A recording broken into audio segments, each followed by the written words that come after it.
Good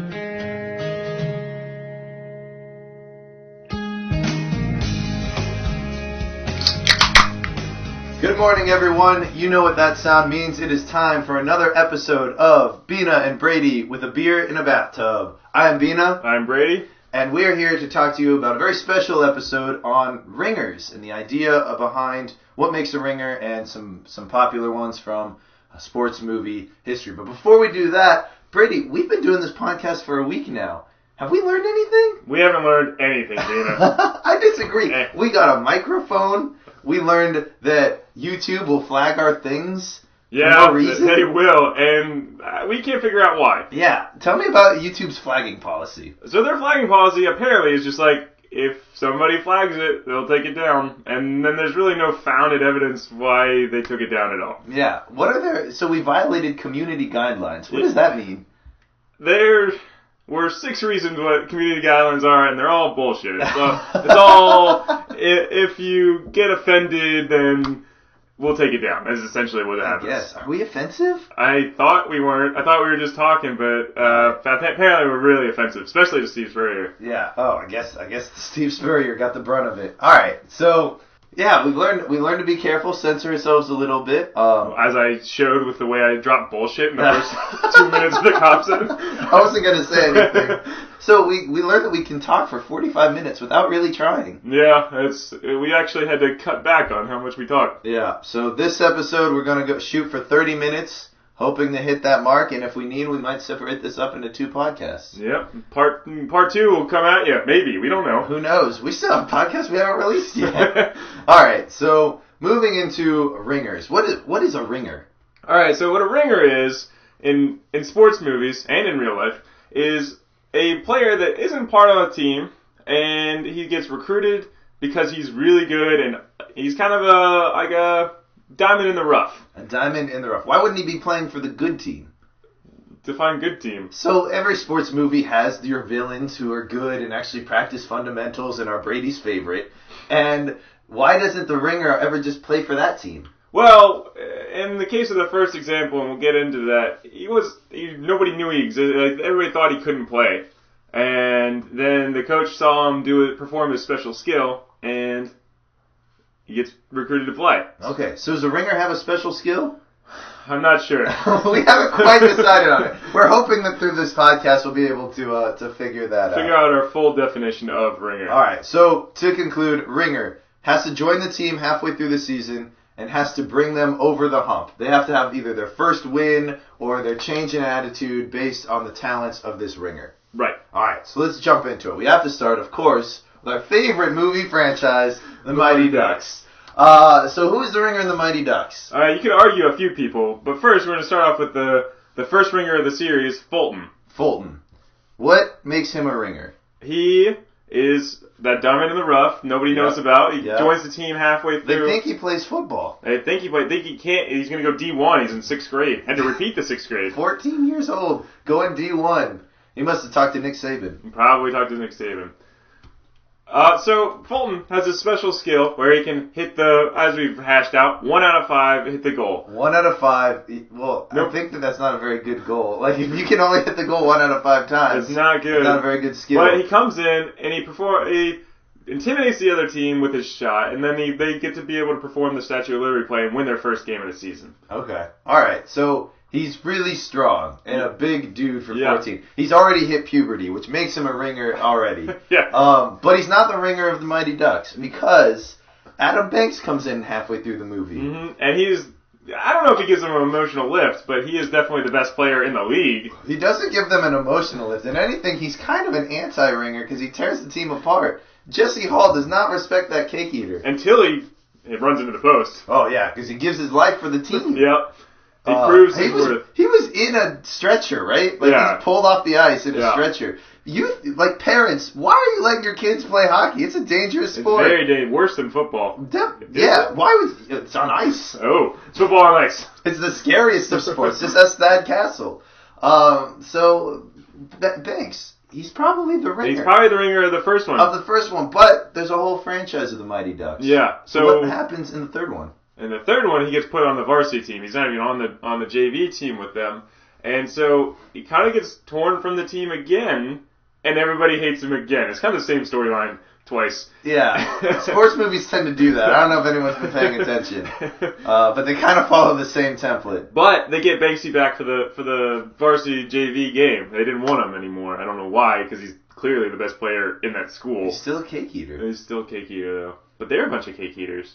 Yeah, it's the Hawks team. It's the whole team. It is the Hawks team, which is a crazy piece of trivia that the actors that played the Hawks in Mighty Ducks D1 played the varsity team in D3. That to me is mind blowing. Yeah, and got 4 years older, or got 3 years older faster than the Ducks did. It didn't make much sense. Yeah, that doesn't make. Are we sure that's true? We might have to fact check that one. I'm not sure if that random website we saw was accurate. So in D3, Banks comes back to the team, but is he the ringer?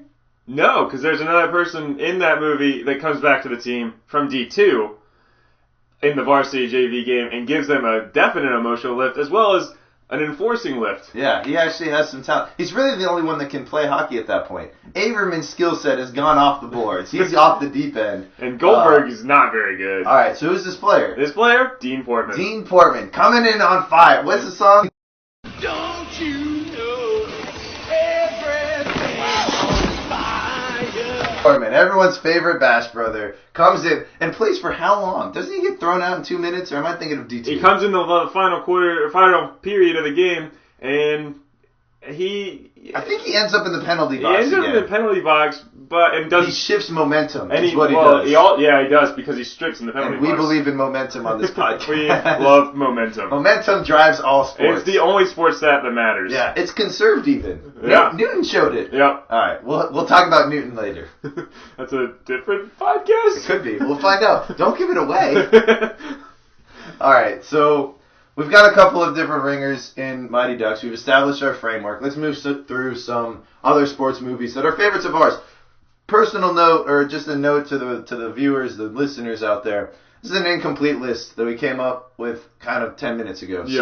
So if we missed something, let us know. We're happy to ignore you. And there's going to be no flow to this at all. No flow. All right, moving through. All right, so Remember the Titans, my absolute favorite sports movie of all time. It's one of the best movies of all time. Only one person could possibly qualify because he joins the team halfway through the season, and it's Sunshine. Yep. Is Sunshine a ringer? Yes, in the sense that he gives them an emotional lift, but only due to the technicality that Rev gets hurt halfway through the season. Okay, so he's there the whole time. Well, he's not there the whole time, but he plays. I don't know. I think he's a ringer. Is he any good? He can't make that pitch, Coach. He cannot make that pitch, Coach. Which is like a very simple thing to do. It's kind of easy. He can throw it a mile. He can't pitch it 3 yards. Yeah, he can definitely throw it a mile because he hits Bertier right in the back, like from at least 60 yards yeah, away. You call him a fruitcake. Yep. I'd hit him in the back too. I wouldn't hit him. Gary Bertier is scary. Yeah, he's big. He's an All-American. He's an All-American. As a junior in high school. Is that even possible? I don't know. Do they have All-Americans in high school? Yes. All right. I wasn't an athlete. That's why I have to ask Brady. All right. So Sunshine, is he a ringer? I just thought of another one from Remember the Titans. When Petey Jones joins the defense, can he be a ringer? If you're counting them as separate teams. I'm not. All right. But still, he changes the entire makeup of that defense. Allen couldn't cover number 7. Number 7 was too fast. Allen couldn't cover anybody. Could you cover number 7? He was pretty fast. He's pretty fast. But I've seen you play intramural football. It's kind of the same thing. All right. So Sunshine, possibly a ringer? I don't know. We're going to say he is. We're going with he is. All right. We've got a ringer. All right. Moving through. My other favorite. These are all my favorites. My other favorite sports movie of all time, Dodgeball. A true underdog story, which I know you hate. I hate that, but I love that movie. I do love that movie. It's the only underdog story I want to see. All right, we've got 2 potential ringers here. First one, Kate Beach, the obvious choice. Right. Is she a ringer? Yeah. Is it Beach or Beach? Well, hold your phone. She's got a cannon. She's the only one that can play. They convince you Vince Vaughn can play because he's like 6'5". And he's the only one that gets anybody out in their regional qualifying match against a Girl Scout team. Yeah, and he has a sense of shame for it, so that loses him points. So Kate Beach. Beach. I'm convinced it's Beach. I don't know. We'll have to watch it again. Well, yeah, we'll have to watch it. We're not looking it up. Yeah, well, jeez, I don't even know how to Google. So she's a ringer because she's the only one of talent, and she comes in halfway through, a true ringer. Second question, is Patches O'Houlihan a ringer? Can a coach be a ringer? I say no. Why? I don't know. It's just my gut feeling that you can't be a ringer. You weren't recruited. He recruited himself. I guess in that sense, the coach recruited himself to be on the team so he could coach the team. That team goes nowhere without Patches O'Houlihan. Yeah, especially, they're not going to win that thing unless he gets crushed. The entire team falls apart after he gets crushed by 2 tons of irony.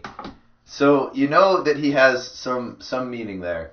I would say Patches O'Houlihan, a ringer if you allow coaches to be ringers.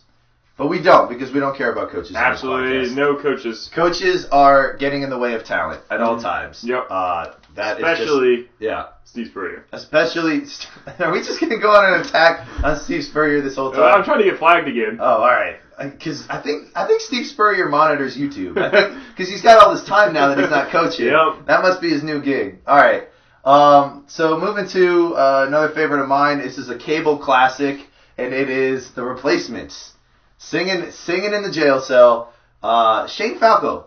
Can he be a ringer? He's on the team from the beginning. It depends on when you draw your timeline. Okay.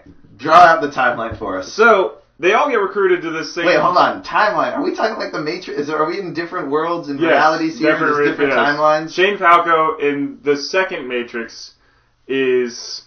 The coach of a Chicago interleague city team with a gambling problem, right? Yeah, that's third Matrix. That's the third one. 3D. That's the animated one. Yes, the animatrix. So, yeah, that's another theory that Keanu Reeves is...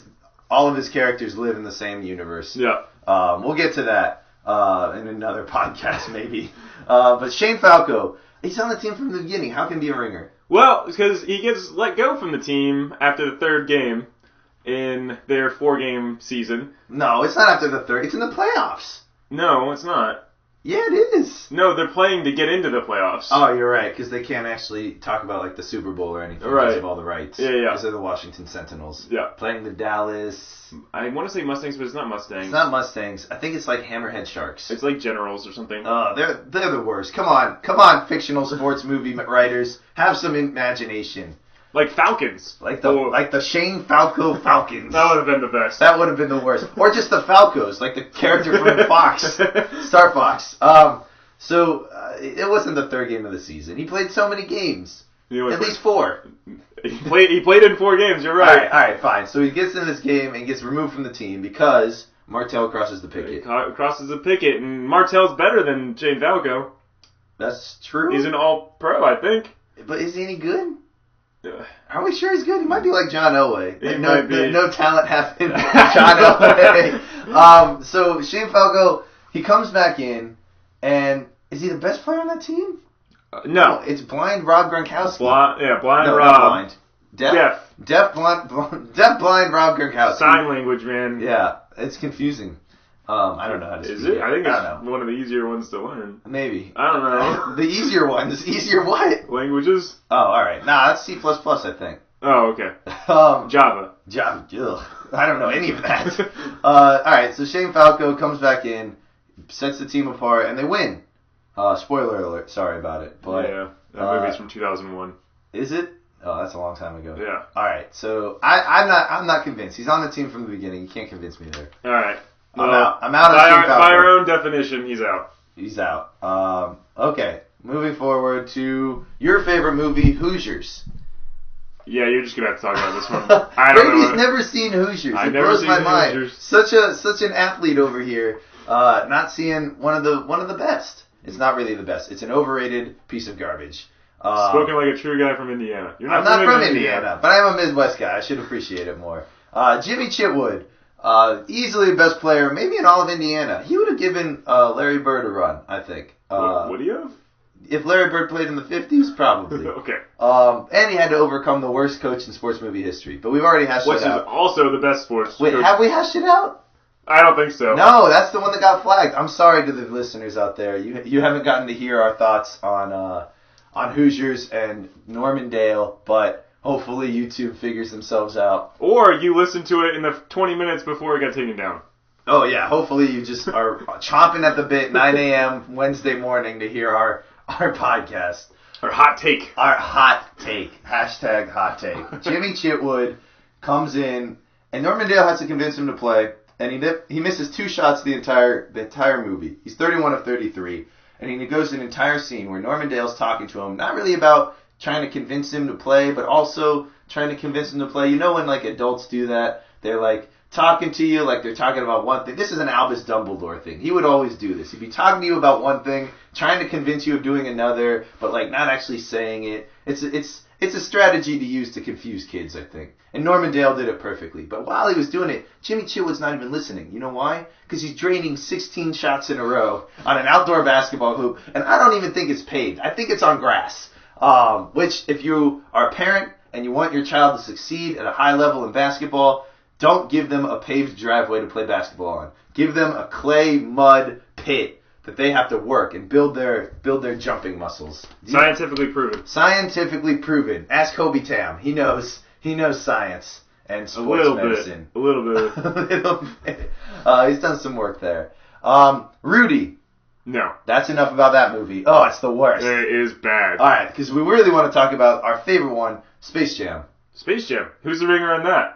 So, the clear answer, the obvious answer, is Michael Jordan. I mean, you've got a team of toons that come in, and they are terrible. So, hold on. Does Michael Jordan come in before the season? Is he on the he's already on the team, though. He's not on the team. They only have they have a season of one.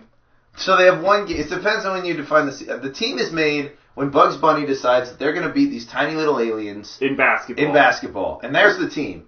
Then the aliens, turns out they're not so little anymore. Right, because they stole everybody's talent. Yeah, from the NBA players. Yeah. And so the Toons have to steal their own NBA player. And therefore he joins the team. They do kidnap him. It's against his will. He doesn't even know what's going on. He doesn't want to play. He's a baseball player. He's a golfer, I think. If you really listen hard. I think he's just a golfer and a severe gambler. You really have to... We need to watch Space Jam again. Yeah, we do. So Michael Jordan... The ringer, but there's another candidate here. Yeah, there is, and he comes in the last play of the game. And his name is William Wallace Murray, also known as Bill Murray. He comes in. His middle name Wallace? I'm pretty sure. Okay, I think I even made that up. So Bill Murray comes in and he draws up this beautiful play for the guy bunny to get it to the girl bunny. She kicks it out to him, and then Michael Jordan's like, dude, we're on defense. And he doesn't play defense. Yep, he doesn't. That's how you know he's a ringer. Yeah. Because the talent doesn't do defense. He's a specialist. Charlie Conway taught us that. Yep. He's not a defenseman, he's a scorer. That's what Bill Murray said. That's what Bill Murray's license plate says. Alright, so Bill Murray, is he a ringer though? No, because he has zeros across the stat line. His stat line is a trillion. Everyone knows this. You follow Club Trillion. He doesn't do anything. It's 1 minute and 0 stats. So you can't be a ringer. He really can't. He put him over the edge. He did do that behind the back pass. He did it behind the back pass unnecessarily, but he faked out the big guy unnecessarily. Why did the big guy get faked out? I don't know. If Michael Jordan can stretch his arm across the entire, why didn't they do that the entire game? I don't know. I think that was a coaching error. I think we need to talk. Who was the coach of that team? Bugs? Nah, he can't be a player coach. There's someone on the bench that was coaching the whole time. Oh, right. Was it the Mouse? I think it was the Mouse. No, the Mouse played. He was on the court. All right. I don't know. I don't know either. Anyway, that coach fired for malpractice. Absolutely. Is what happened. Because they did not give Michael Jordan the ball enough. It's like bringing in a ringer and then not explaining him the rules and just throwing him in. He probably knows the rules of basketball. Not in Toonland. Oh, that's fair enough. That's what I'm saying. Yeah. Also, he was a baseball player. I'm not sure he knew the rules. All right, so there's also another person in this movie that is not the ringer. He's really the anti-ringer. The anti-ringer. Who's the anti-ringer? Stan. Stan Polzniak? Polzniak? Pontiac? That's something like that. Stan comes in, and he's got some characteristics that you would think would succeed on a basketball court, because not only is he fat, he's also slow. But he's slow. And that's one of my favorite quotes in the movie. And he kind of brings, anybody that has any emotional lift from making a basket, he brings that back. He's the one that tells them that they have no chance because the Monstars, they stole the talent from the NBA players. Which Michael Jordan also was in the NBA and was the greatest player of all time. So, could he beat a team of 5 All-Stars? No. Hold on. Let's break down the Monstars real quick. We've got Charles Barkley, Hall of Famer. Hall of Famer, absolutely. Patrick Ewing, Hall of Famer. Muggsy Bogues? Pretty good. Yeah, pretty good. I don't think think he's in the Hall of Fame, but he maybe an All-Star. I don't know. I think he got a couple All-Star seasons. Truly, I have no idea. I only know him from Space Jam. I knew he was short. You know, he's played at Charlotte. Who else? Sean Bradley. Of all the people to pick, Sean Bradley is not the one you want. Sean Bradley? And then the one everyone forgets, whose name I don't remember. I couldn't tell you. Larry. Yep, Larry is the name. I don't know his last name. It's not Bird. Although he's in the movie. That would have made so much sense. He should have been in it. Man, what is his name? It doesn't matter. No, it doesn't, because he was the worst. He wasn't very good. And so, is it? Who would you build a team around in that era? Patrick Ewing and Charles Barkley. Good. Just those two and some scrubs. That's what they did. I know. That's exactly. And they lost. That's what I'm saying. Yeah, no, but I'm saying you're coming off the dream. You're 2 years removed from the dream team. Oof. How did they not get talent? I just don't know. Also, are they 2 years removed? 92. They're 4 years removed from the dream team. No. They're ready for their own dream team. We're going back to the Olympics. I feel like you should probably bring in a ringer of yourself if you're a Monstar. Probably. Although they weren't Monstars at the time, they were nerdlings.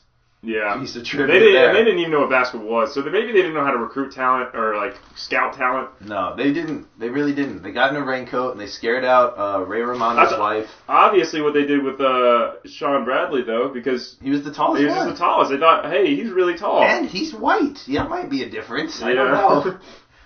So that's how you know they didn't know basketball. We got off track. Was there a ringer involved? It's Michael Jordan. It's Michael Jordan. Yeah. All right. So Major League. Major League is a movie in which a ragtag bunch of baseball players, never was and has-beens, comes together. You might have heard this formula before. I've never heard it. This is new. This new? Is this coming out in February? What's happening? Probably time for Oscars. Major League. We have an idea, possibly Wild Thing being a ringer. Well, okay. But he's on the team from the beginning. Yeah. They call him out of prison. Yeah, well, Wild Thing was on the team, but he had a defect in the sense that he couldn't see. So how we're going to describe him is Blind Wild Thing was on the team, and then they recruited Wild Thing by giving him glasses. Yeah. And he was definitely a ringer. He was the best pitcher they had. He was probably the best player they had. Yeah. Well, was he the best player? He couldn't be hit. Nobody hit him. You're right. Well, yeah, when he could see, no one could hit him. And yeah, exactly. And everybody knows a pitcher's the most important position in baseball. Yeah, that's why he only pitches 1 out of 5 games. Exactly. And sometimes one inning. 1 out of 5? Is Fulton the pitcher? Oh, I don't think so. That's another podcast. All right. Who would be the most successful in a different sport for a different movie? Yeah, that's actually a pretty good podcast. All right, we'll come back with that one. Oh, that's going to take some work. Research. But the great thing about this is we know all the movies because we just talk about the same 15 movies every time. All right, so moving to the beloved Cubs. We got to pour some out for the more recent failures of the MLB National League. Yeah, no. Our Chicago Cubs. Not ours. I don't know them. Yeah. Maybe one day. Ugh. No, I wouldn't buy the Cubs. Why would you ever? Rookie of the Year. Yeah. What is the kid's name? Rowengartner. Is it Rowengartner? Yeah, that's why we said it. That was our trivia team name. Well, yeah. 4 days ago. But was it Rowengartner or Rowengartner. Yeah, he's got to be gruffy. Yeah. It's Chicago. The land of the superfans. So, in that movie, Rowengartner breaks his arm, 12-year-old kid. 12 years old. How's he break it? He trips on a baseball. Trips on a baseball. And twice. Yeah. One to break it and one to unbreak it. Because that's how medicine works. Apparently, you can reset your arm by tripping on a baseball. Yeah. It just ruins the tendons that are so tight. I guess it stretched it out. I don't know. I don't know science. Was that movie scientific at all? Yes. Okay, cool. It taught you that the floater could be a successful pitch in the major leagues. He's playing beer league softball out there, and he strikes out the greatest hitter of all time. Yeah, that hitter taken him yard 3 times. He leads the league in most offensive categories, including body odor. So Rowengartner comes in, breaks his arm, and then he can throw a frozen rope from the outfield to home plate. Yeah. And they decide he's going to be a pitcher. Yep. Which I don't know if that translates, but well, he also can trash talk. That was the other thing. He's somehow he gets on base. And that is right. Yeah, and he steals a base? Does he steal a base? Oh, he gets on base because he whiffs so hard, so late, that they call it a ball. and he had already swung. He swung, but it's like 10 seconds late, and they walked him. You're right. That did happen. Yeah. So if you're a pitcher and you walk a 12-year-old, you're fired right there, right? Yeah, Like, just- on the spot, they just- take your glove, they take your badge and your vest, and they kick you out. It doesn't matter how fast you pitch, as long as because even if it makes contact, it's not going out of the infield. Yeah, you're right. So he comes in, but they win. They start winning, and it's not just because he's a good pitcher, because like we said, a pitcher is only effective 1 out of 5 games. Yeah, But he brings the emotional lift, yeah, which is not necessarily a big part of the Ringer, but it helps. it does help, and it is in our definition. Yeah, and so we're almost done with this podcast, and we didn't even define what my favorite part of the Ringer is when the Ringer's talent is neutralized by some outside effect. Usually because the team they're playing is just better. In the championship game. Yeah, especially when the stakes are at the highest. Yeah. The team has to figure out how to win without the Ringer. Right. Or the Ringer has to figure out how to win without being a Ringer. Yes. So an example of that, also long Rookie of the Year, like Mike. Oh, right. Yeah, we didn't even talk about this. Oh. Like Mike, Lil Bow Wow finds a pair of Michael Jordan shoes and decides he's going to be an NBA player because they give him talent. But then the shoes break and the talent is gone? Yeah. Is it like a Horcrux? I guess. Are the shoes... Did Michael Jordan make a Horcrux? I think so. Did Michael Jordan murder somebody? Oh, yes, maybe? Gambling debts? I hope not. Okay, we're getting... Oh, That's a controversy. yeah, sorry, you two. That's Sports Center. That's not us. Yeah, that's not us. Oh, they're all about controversy. I know. Oh, I hate ESPN. So Rookie of the... Maybe ESPN owns YouTube, and they flagged us for that. That's probably what happened. Disney, man. The Disney umbrella. Right in. Does ESPN own YouTube? Yeah, Let us know. Somebody let me know on our Twitter, at BNBWBNB. We'll figure that out. Yeah. Alright, so Rookie of the Year and Like Mike both have children playing a professional sport. They lose their talent. They still have to figure out a win. In the championship game, usually, or the pennant clinching game, or whatever. It's the full story arc of the Ringer. Yeah. They're my favorites. Is there anything on this podcast that hasn't been my favorite? We're getting there. Yeah, Rudy. Oh, good. You're right. So, going to high school football? No, this is college This football. is college football. The Water Boy. Yeah. Adam Sandler's finest movie? Probably his best movie. It's top 3. It's no different than Little Nicky, just a different context. But the voice is the same. The voice is the same, but that's the only voice he has. It's the character's same. It's Yeah. not the same. Yeah, you're right. It is the same. It's the only voice he has. Adam Sandler. Our generation's most confusing celebrity. Yes. Because he makes movies for himself that are And his obviously kids. for himself. Does he have kids? He does make... Yes. He Yeah. basically... The kids love his movies. No, don't sleep on that. Yeah. But the Water Boy. Is the Water Boy a Ringer? Yeah, absolutely, because he's just the water boy at the beginning of the movie, and so I don't know why he loves water so much. I haven't watched this movie in a long time, but he has this unfounded anger that makes him the best linebacker in the country. Yeah, maybe ever. Probably ever. Probably ever. Because I don't think he misses a tackle, and he has like 1 million sacks. Yeah. And a lot of forced fumbles. 1 million. And there's a lot of good linebackers out there. There's the crazy guy from The Replacements, Gary Bertier, probably some others. Probably some others. So, he's got some real talent that he has to compete with. And he brings that team over the hump. He gives the coach confidence. He does a lot for that team. So, Waterboy, definitely a ringer. Not really an interesting one. Not really at all. Yeah, It's just like very clearly the ringer, and Yeah, and it's not hidden in well and allegories or anything like that. No, we're all about allegories. We love allegories and here, metaphors. but not similes. Prepositions, all of those literary terms. All right, so we're going to go to a sport that you love. My favorite sport, soccer. Soccer. We've got the Big Green, who has a ringer, Yeah, and he is a Mexican kid yeah. that can play soccer. Then we have Kicking and Screaming, that has a set of Italians that know how to play soccer. Are we ever going to have a soccer movie where the American is the ringer? If every other country on the world just dies of a plague or Ugh. something like that, then maybe. Then but it will maybe. never But be never be an American. Never? Never. Oh my gosh. Unless- I think we're getting there. Soccer. Well, hold on. Landon Donovan in that commercial, when is it Don O'Van? Oh yeah. He's definitely a ringer, and they just don't utilize him yet. No, they don't You even- they don't you even don't know see his the name. full. You don't see the full arc of that commercial. Yeah. Wait, what? I'm out. I don't know what commercial you're talking about. We'll edit this out. All right. Landon Donovan is the closest thing we have to a ringer in American sports. Yep.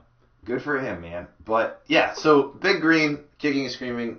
they outsource their talent to the foreign students that just really get picked up. Like they don't become. Are they ever like integrated into the team? No, because they never like talk to anybody. I don't think they know English. Nope, they never talk.